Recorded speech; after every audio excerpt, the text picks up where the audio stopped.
Lebar nih begini nih, aman nih.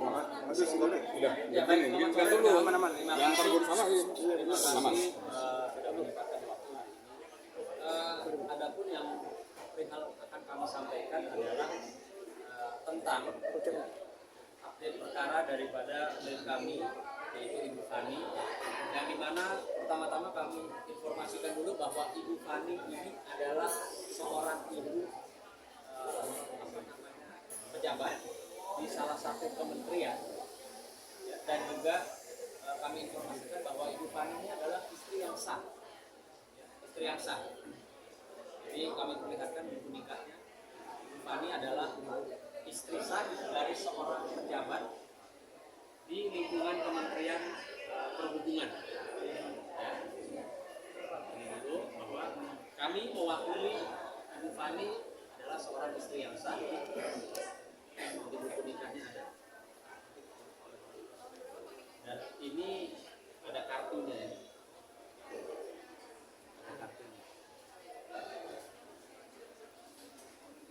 Buku nikahnya di Provinsi Banten ya. Di Banten, di Pelabuhan.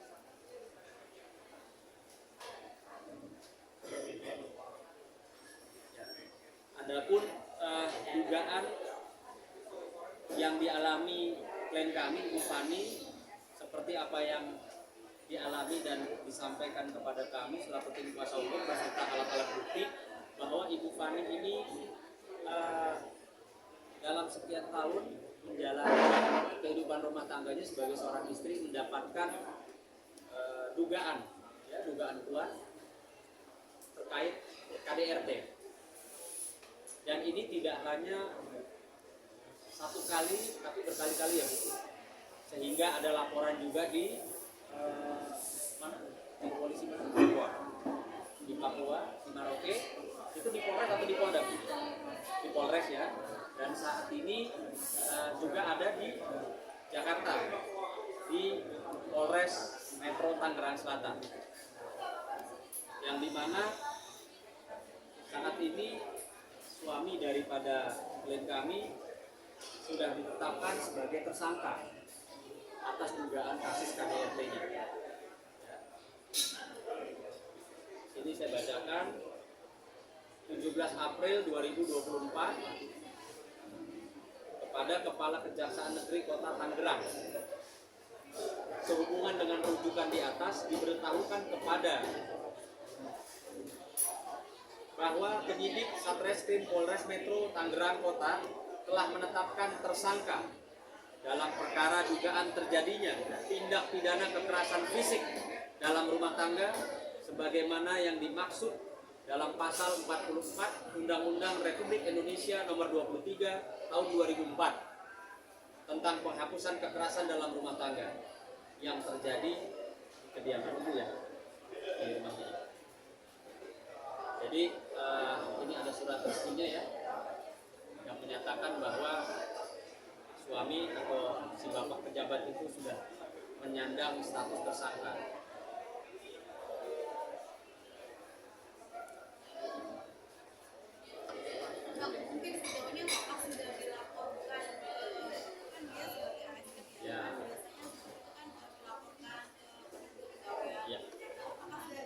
Mungkin Bang Rahab bisa kasih. Karena ini beliau yang jalan. Iya, tadi sudah dijelaskan Bang Sunan bahwa ini Ibu Fani itu adalah istri sah dari seorang pejabat Kementerian Perhubungan, ya. Dan kami dari tim kuasa hukum setelah mengambil perkara ini, pertama-tama kami sudah suratin Pak Menteri Perhubungan. Yang kedua juga kami sudah melaporkan ke Inspektorat Perhubungan. Bahkan kemarin di Inspektorat itu ada layanan namanya Sumadu. Nah, Sumadu itu layanan aplikasi dari Kementerian Perhubungan di mana semua perkara akan diupload di media Kementerian Perhubungan. Dan kemarin kami juga datangi lagi mempertanyakan perkembangan perkara tersebut karena si Pak Asep ini, Pak Asep Pusasi ya, saya harus baca nyata sudah tersangka ini. Beliau ini adalah salah satu pejabat tinggi di Kementerian Perhubungan, adalah Kepala Otoritas Bandara di wilayah Papua. Dan ibu ini adalah istrinya, dia adalah kepala apa namanya Bu? Kepala Dharma Wanita di Papua di bidang apa namanya otoritas bandara ya. Jadi kami perlu jelaskan bahwa status tersangka daripada Pak Asep Kosasi sudah dibacakan dari Pak Sunang Kalijaga, tetapi untuk perkara untuk internal itu kami sudah surati Pak Menteri, bahkan beberapa lembaga termasuk lembaga perlindungan perempuan, bahkan Komisi DPR RI dan juga bahkan ke Presiden kami surati juga. Karena kami melihat bahwa ini mental seorang pejabat negara ya, yang harusnya tidak menjadi contoh buat publik. Dan kasus ini sudah cukup lama, bahkan berkali-kali KDRT dilakukan. Di Papua sekarang kami masih menunggu apa statusnya sudah naik menjadi tersangka atau belum. Tapi yang di Polres Tangerang Kota, Metro Kota Tangerang itu sudah jadi tersangka, yang tadi sudah jelaskan. Yang kedua perlu saya sampaikan bahwa ini masalah utama dari kekerasan ini karena ada dugaan daripada pelakor ya, atau selingkuhan daripada suami. Ini juga masih dalam proses juga karena di sini ada kesepakatan. Jadi aneh juga antara tiga orang ini, antara si suami sama Ibu Fani ini istrinya, dan ada juga pelakor juga ada buat kesepakatan ada ya. Nanti kita akan tunjukin. Yang berikut lagi yang menjadi satu hal yang memprihatinkan bahwa kami menduga bahwa karena Ibu Fani melaporkan juga di kementerian dan juga ada tindak pidana ini, sehingga muncullah ada gugatan. Ya, gugatan ini menurut kami agak ambigu ya, karena gugatan ini untuk membatalkan perkawinan daripada Pak Asep sama Ibu Fani di Pengadilan Negeri Agama Kota Tangerang.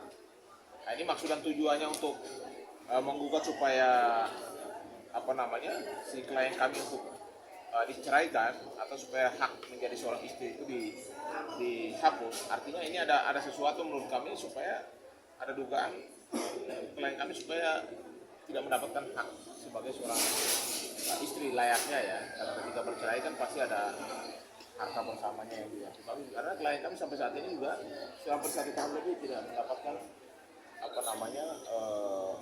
gaji, tidak mendapatkan hak-haknya sebagai istrinya ditelantarkan gitu. Makanya kami minta kepada Bapak Menteri Perhubungan, kepada juga Menteri PAN karena yang membawahi semua pejabat, dan juga kepada Menteri Dalam Negeri agar pejabat seperti ini dipanggil gitu, diberikan sanksi, apalagi dia sudah melakukan tindak pidana juga, agar supaya kami minta Kapolda Metro Jaya segera memerintahkan kepada Kapolres Kota Tangerang untuk menahan si bapak ini gitu. Karena kami juga kalau tidak ditahan yang bersangkutan biasanya melarikan diri. Jadi kami minta juga untuk supaya ada penegakan hukum. Ini kasus KDRT ini sering terjadi dan berulang kali, sehingga kami minta juga segera yang bersangkutan ditahan. Yang dikhawatirkan adalah melakukan perbuatan itu lagi kepada Ibu Fani yang saat ini sudah tinggal sendiri karena sudah ada dugaan ditelantarkan oleh si suaminya, bahkan sudah tidak dibiayai sama sekali. Ini dia masih sah loh menjadi istri. Artinya harusnya segala biaya, segala tanggung jawab atau sebagai haknya dia sebagai istri harusnya diberikan, tapi sampai saat ini sudah tidak diberikan lagi. Untuk masalah di pengadilan nanti kami juga akan memberikan bantahan karena di sini benar-benar dia menceritakan tentang masa lalunya Ibu Fani, padahal waktu menikah harusnya kan sudah saling tahu lah ya. Kenapa baru dibuka perkara di pengadilan? Ya ada maksud dan tujuan apa dilakukan seperti itu. Yang menggugat ini siapa ya? Pak Asep ya? Tapi di sini kan Pak Asep ya, tapi lewat adiknya. Nanti kami akan membalas ini. Dan yang kedua kepada Pak Menteri, karena kemarin kami sudah datang ke inspektorat, ketemu Ibu Betty dan juga bagian pengawasan masalah di sana. Kami minta supaya proses yang di sana dipercepat. Karena yang pidananya juga kami akan segera minta, kami akan suratin kepada Pak Kapolda Metro Jaya untuk yang bersangkutan. Ini pejabat negara ini harus ditahan supaya ada efek, ya kan? Supaya ada efek jerah juga. Karena ada 2 laporan nih. Laporan pertama KDRT di Papua di Polres Morotai, dan yang pertama di sana, yang kedua ada di Polres Tangerang Kota. Nah, ini menjadi perhatian publik. Kami juga minta supaya hak-hak daripada klien kami, Ibu Fani, itu diperhatikan. karena dia sudah datang berkali-kali ke kementerian minta hak-haknya, malah semuanya juga pejabat-pejabat di situ juga kayak tidak bertanggung jawab gitu, betul kan? Malah lempar sana lempar sini. Lalu ibu ini bagaimana? Dia juga kan ada anak ya yang harus dia perhatikan gitu. Bu.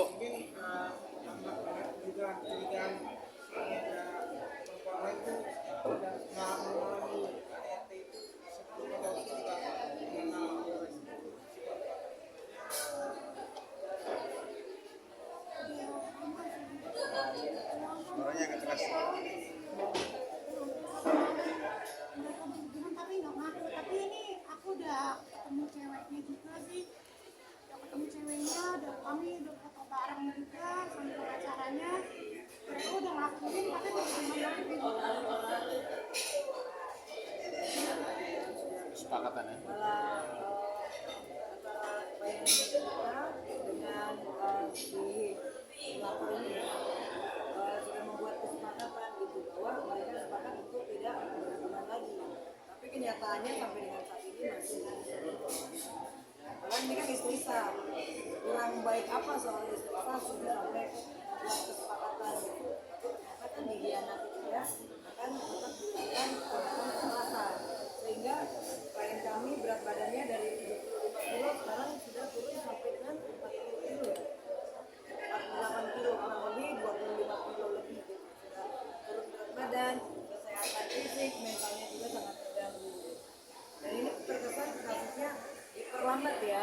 Makanya kita minta atensi karena seharusnya kan seseorang pejabat itu mencerminkan hal yang baik, bukan malah melakukan kekerasan dalam rumah tangga, apalagi sekarang niat untuk membatalkan perkawinan. Ini tindakan yang sangat tidak dapat melecehkan pihak dari wanita. Kita lihatnya seperti apa di dalam. Kapan seperti apa? Sama saya di KDRT di Papua. Itu udah sering banget. Itu udah sering banget di KDRT, tapi saya nggak pernah lapor ya. Karena di Papua tadi saya disekap di rumah sampai orang Polres datang. Kalau satu Polres datang ke malam-malam. Terus saya disekap di kantor dinas. Terus balikan lagi, tapi KDRT lagi saya akhirnya laporkan.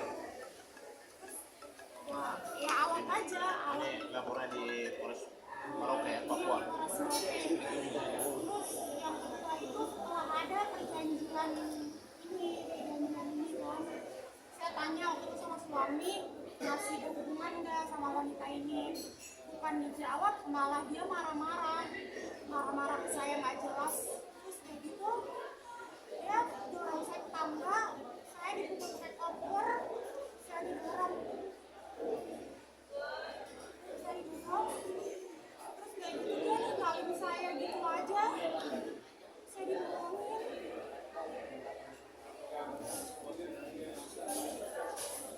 Dan ini juga surat laporannya itu kejadiannya di Merauke pada 14 September 2023. Makanya ini kan terkesan sangat lambat sekali karena penetapannya sudah menjadi tersangka ya kalau Itu yang di Polres Tanggerang. Papua kalau belum. yang Papua kan memang masih dilihat, jadi kita juga menunggu ini sampai dengan saat ini perkembangannya bagaimana dari kantor Polres itu ya kan, karena sampai sekarang masih belum jelas apakah ditetapkan sebagai tersangka. Berarti ada kontak fisik juga yang dilakukan. Ya, dari visum, dari saksi semuanya lengkap. Sehingga kami minta juga pihak kepolisian karena Polres Metropolitan Tangerang Kota itu di bawah wilayah Polda Metro ya. Kepada Pak Kapolda juga untuk memerintahkan ke Pak Kapolres Kota untuk segera melakukan penahanan terhadap Pak Kusasi ini, Pak Asep Kusasi ini. Karena ini menurut saya, menurut kami sebagai tim hukum, ini sesuatu yang tidak perlu ditiru sebagai pejabat negara. Harusnya dia memberikan contoh yang baik kepada publik, kepada masyarakat sebagai pejabat negara. Bahkan ini menjadi salah satu presiden buruk ya terhadap pejabat negara yang melakukan KDRT yang berkali-kali. Ada 2 laporan nih, laporan di Polres Merauke dan juga yang ini. Bahkan ada yang tidak dilaporkan. Ada dugaan kenapa ada KDRT karena ada dugaannya adalah ada orang ketiga atau ada pelakor gitu. Oleh karena itu itu kami juga berharap supaya Kementerian Perhubungan melalui surat kami dan Inspektorat juga di Kementerian Perhubungan untuk segera memproses kasus ini. Karena kami lihat dari ada gugatan ini membatalkan perkawinan, permohonan pembatalan perkawinan di Pengadilan Agama Kota Tangerang. Ini kan ada dugaan kamu bahwa supaya dia menjelek-jelekan di dalam gugatan itu bahwa dia punya masa lalu yang buruk dan lain sebagainya. Kan harusnya kan dari awal kalau kamu seperti itu. Kenapa setelah kejadian kami sudah